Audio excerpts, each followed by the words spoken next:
তো বন্ধুরা ছাদে চলে এসেছি।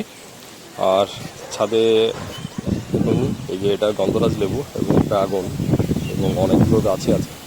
তো আপনারা হয়তো ভাবছেন যে গাছগুলো সব এক জায়গাতে করে কেন।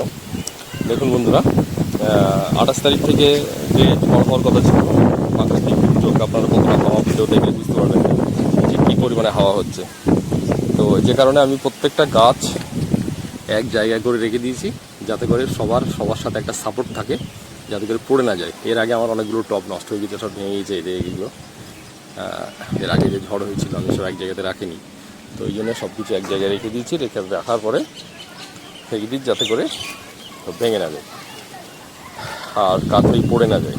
তো আর এইদিকে সব আছে ড্রাগন, এটা বাড়ির ড্রাগন, সব ফুল তুলে এসছে, এই সব ফুল এসছে, ওই নিচের দিকে ফুল তুলে এসছে সব, এই নিচের দিকে ফুল তুলে এসছে।